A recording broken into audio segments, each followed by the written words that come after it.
Il y a des récits qui défient la logique, qui bousculent nos certitudes et laissent une empreinte indélébile dans nos esprits.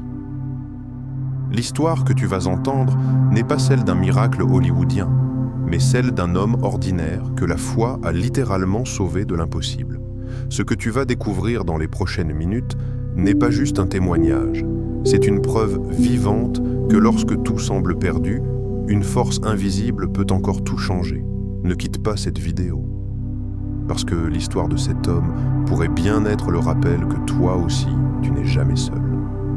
Il vivait dans une zone frappée par la guerre, un endroit où chaque jour était un pari contre la mort. Un matin, alors que les tirs s'intensifiaient, une explosion retentit à seulement quelques mètres de lui.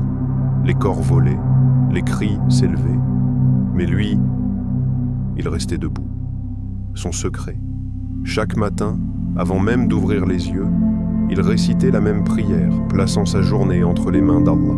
Ce jour-là, une pluie de balles l'entoura sans qu'aucune ne le touche. Il courut, trébucha, se releva et échappa par miracle à un bombardement. Les soldats, eux-mêmes, médusés, disaient « On a vu la mort le rater ». Son cœur battait, mais c'est sa foi qui avait couru plus vite que le danger.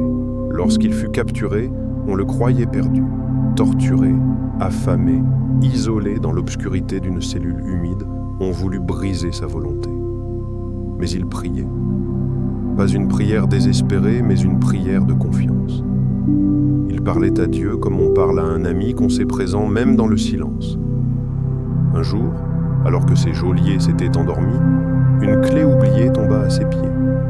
Il n'eut pas à fuir. La porte s'ouvrit seule. Il marcha sans être vu jusqu'à la lisière du camp, comme si un voile l'avait rendu invisible.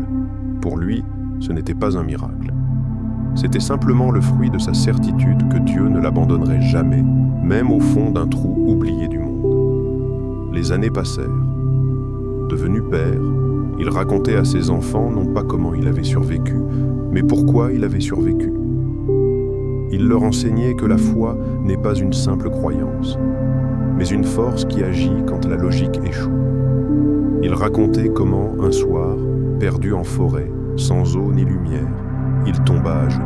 « Guide-moi », murmura-t-il. Quelques secondes plus tard, une lumière perça le ciel, un village à l'horizon. Ce n'était pas de la magie, c'était l'écoute d'une invocation sincère.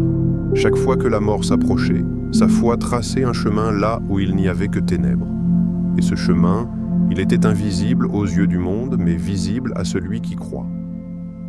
Cette histoire n'est pas celle d'un élu. C'est celle de quelqu'un comme toi, comme moi, qui a simplement choisi de croire quand tout poussait à abandonner. Ce qu'il a vécu, d'autres peuvent le vivre. La foi, ce n'est pas échapper à la mort une fois. C'est la sentir venir et continuer à marcher. Si tu ressens au fond de toi que cette histoire t'appelle, c'est peut-être parce que toi aussi, tu es destiné à traverser l'impossible.